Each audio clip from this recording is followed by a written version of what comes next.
on target dari 3 kali percobaan.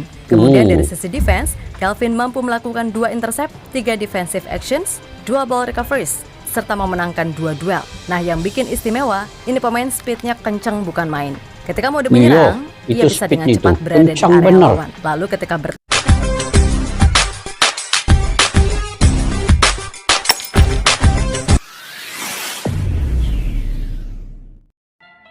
Assalamualaikum dan salam persaudaraan. Selamat bertemu kembali di channel Askalani Studio guys. Oke, apa kabar semua? Semoga kalian dalam keadaan gembira selepas kemenangan timnas Indonesia dan lolos ke putaran ketiga kualifikasi Piala Dunia ini. Masih lagi dalam kegembiraan guys. Oke, hari ini saya ingin berbicara sedikit terkait dengan perlawanan di antara timnas Indonesia dan Filipina. Memang sudah kemenangan ke atas Indonesia, tapi ada beberapa pemain yang kalau kita melihat memang menonjol dari segi permainannya. Kalau saya melihat malam itu, man of the match-nya adalah Tom Haye, Profesor Tom Haye, dan pemain kedua yang saya sangat apresiasi juga adalah Calvin Verdong. Dia ini guys, kalau di Sabah ini dikatakan apa? Nafas kuda. Turun naik begitu, berlari kencang tanpa kehabisan napas. Itulah nafas kuda lah kami bilang begitu. Oke, apapun guys, sebenarnya ada beberapa pemain lagi yang turut bermain dengan baik. Saya melihat juga J. Eja sangat bermain baik di bagian lini belakang. Cumanya Calvin Verdong tadi, kalaulah dia dapat mengambil sepakan bebas, ada sepakan bebas yang diperolehi oleh timnas Indonesia tetapi diambil oleh Marcelino Ferdinand. Saya mengharapkan sebenarnya Calvin Verdong yang mengambil setiap sepakan bola mati, sepakan bebas ini dari luar kotak penalti itu, tetapi tidak berlaku. Kalau seandainya itu berlaku, Calvin Verdong yang mengambil sepakan itu sudah tentu ada peluang 90% mencetak gol melalui tendangan kaki kiri Calvin Verdong. Oke guys, kita lihat dulu. Semak dalam video kali ini. Kami seperti melawan tim Eredivisie. Coach Filipina iri melihat skuad Indonesia dibut cekip Calvin. Oke, itu judul dalam video pada kali ini. Yuk, tanpa basa-basi kita semak dulu video ini.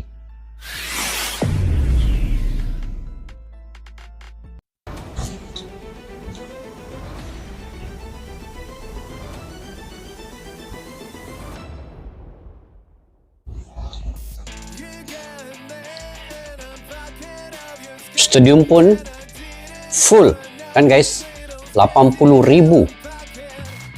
Yang bestnya melihat ini, kemenangan Indonesia atas menyerang. Indonesia sentiasa menyerang. Tempat di round 3 serta Piala Asia 2027. Dan kemenangan ini juga membuat laga Vietnam melawan Irak gak lebih dari sekedar fun football aja, terutama bagi Irak. Nah, mungkin tak banyak dari kalian yang sadar kalau separuh dari starting 11 di laga ini adalah mereka yang punya pengalaman main di Liga Belanda. Sehingga sedikit banyak itu cukup membuat pelatih Filipina, Tom Shenfit, cukup ngiri. Sebab di satu sisi, ya pemain Filipina ini boleh aja naturalisasi dan main di luar negeri. Tapi kebanyakan dari mereka mainnya di liga-liga ASEAN ataupun luar Asia. Tapi ya gitu, tier 3 atau bahkan 4.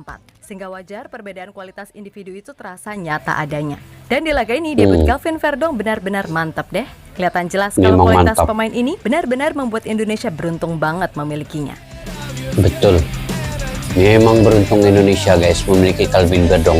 Napas kuda pada ini, turun naik. Ya ada lelahnya. Tidak pandai capek guys.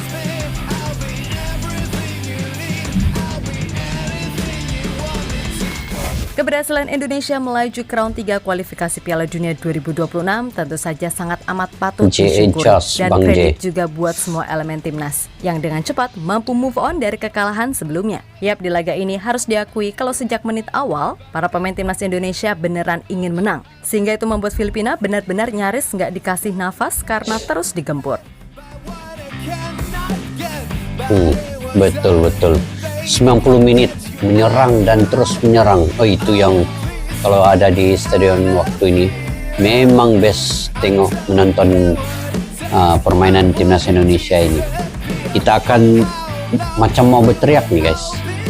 Sebab sikit-sikit mau gol kan, sikit-sikit mau Yang gol. suka tak Hoi. suka, keberadaan para pemain diaspora pada akhirnya menunjukkan perbedaan kualitas yang nyata. Sebab dari sisi teknis, mereka mampu menjalankan instruksi Koshin dengan baik. Serta dari sisi non-teknis, keberadaan mereka juga mampu mengangkat level para pemain dalam negeri. Nah, sama seperti melawan Irak, di laga ini Koshin praktis hanya memasang Rizky Ridho dan Hernando dari perwakilan pemain Liga 1, sedangkan sisanya abort semua. Maka sekali lagi hal yang wajar dan emang sudah seharusnya Indonesia mampu mengatasi Filipina. Terlebih mainnya di kandang sendiri pula.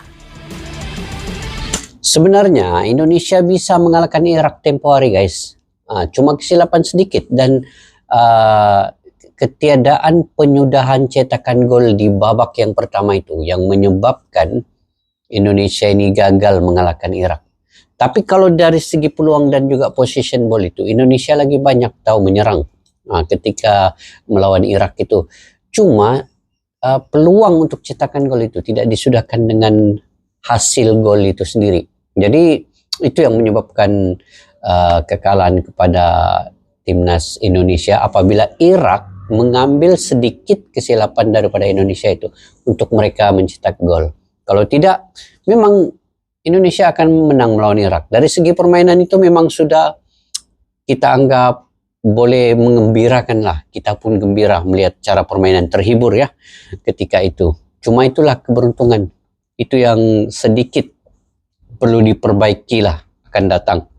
Tapi melawan Filipina ini, kesilapan itu telah dikurangkan oleh bagian pertahanan dan juga penjaga gol. Walaupun kita melihat Hernando Ari masih lagi rasa macam ketakutan, masih lagi mental dia down, tetapi dia bolehlah untuk menambah semangat apabila gol pertama Tom Haye dan gol kedua Rizky Ridho itu terus menjadi gol kemenangan timnas Indonesia, itu kembali bersemangat pemain-pemain kesemuanya. Oke, kita lanjut nih guys.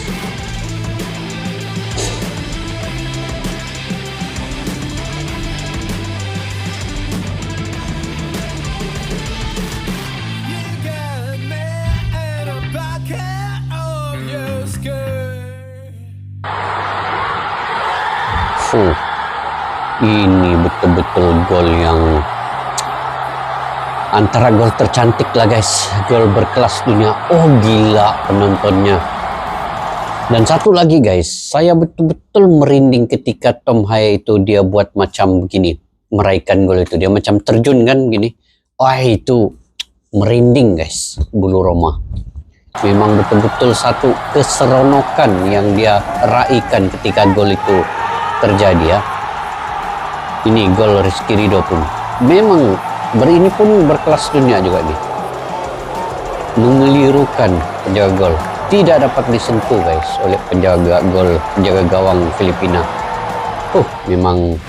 Sementara itu dilihat dari kacamata lain, mungkin pelatih Filipina Tom Shenfit sangat diwajarkan kalau ia merasa iri melihat komposisi skuad timnas Indonesia. Bayangin aja, dari 11 pemain yang tampil, 6 diantaranya adalah mereka yang tampil atau pernah tampil di Liga Belanda. Ragnar Oratmangun, Tom Haye, Nathan Chu, Kelvin Verdonk, Rafael Strijk, dan J. Ises yang sebelum ke Italia bermain dulu di Belanda. Belum lagi pemain seperti Ivar Jenner dan Shane Patinama yang ada di bench, membuat Tom seperti merasa sedang melawan kumpulan pemain Eredivisie. Apalagi pemain-pemain seperti Ragnar, Tom Haye, Kelvin Verdonk, dan J. Ises, walah, jam terbang mereka udah nggak perlu diragukan lagi. Maka sekali lagi, hal yang wajar kalau Tom Shenfit merasa iri. Sebab meskipun timnya diisi para pemain naturalisasi dan juga banyak yang main di luar Filipina, tapi kebanyakan dari mereka mainnya di liga-liga ASEAN, dan yang di luar itu kualitasnya maaf-maaf aja nih, masih tier 3 atau bahkan 4. Sehingga ya tadi, secara kualitas kelihatan banget jomblangnya. Bayangin aja, kalau Indonesia punya goal getter tajam, udah lebih dari 2 gol.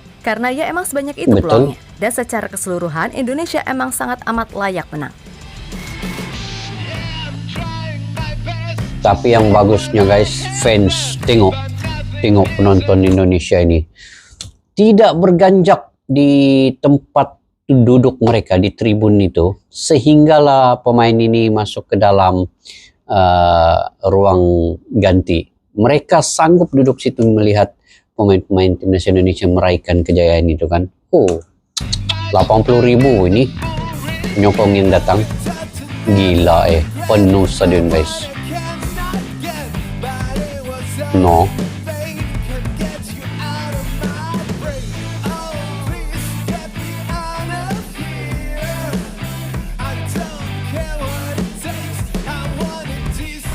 Sementara itu, pujian patut disematkan kepada Tapi ini Calvin Verdong Calvin yang juga lah. menjalani debut bersama Garuda Debut dengan mantap. pertamanya Ya, memang pemain 27 berkelas. tahun tersebut sepanjang 65 menit keberadaannya benar-benar memberikan nilai tambah di sisi kiri timnas Indonesia. Entah itu dalam bertahan ataupun menyerang sama bagusnya.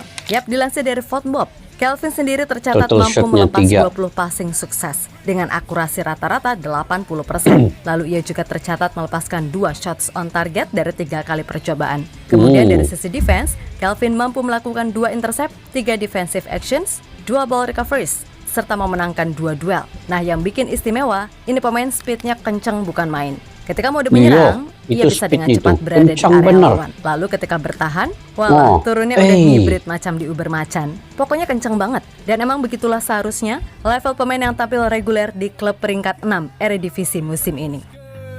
Memang padu lah dia punya larian ini guys. Sekejap di atas, sekejap di bawah. Laju dia nih. Laju turun, laju naik juga Calvin nih. Oh, ini sayang kalau dia dapat gol tuh. Oh, memang bertuah lah dia.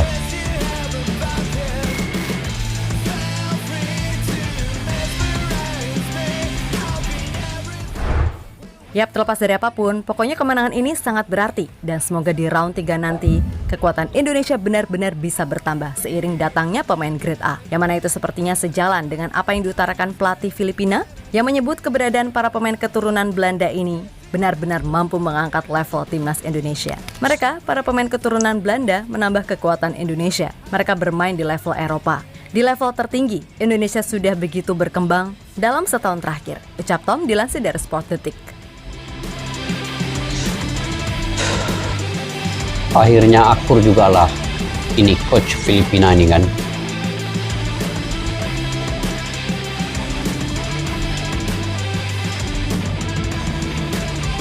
Walaupun Filipina betul-betul maukan gol juga malam tuh, dia ingin melawan juga, tetapi Yap, sekali lagi perjalanan panjang sukar menembus Piala Dunia baru saja dimulai. Dan semoga saja di round 3 nanti Indonesia bisa menunjukkan permainan yang jauh lebih matang. Untuk itu selepas dari sini, semoga para pemain bisa benar-benar tampil bagus di klubnya masing-masing agar menjaga peak performa secara keseluruhan.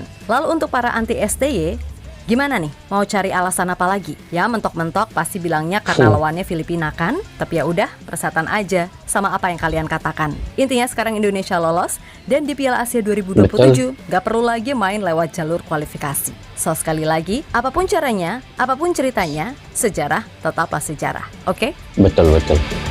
betul, saya setuju dengan admin ini.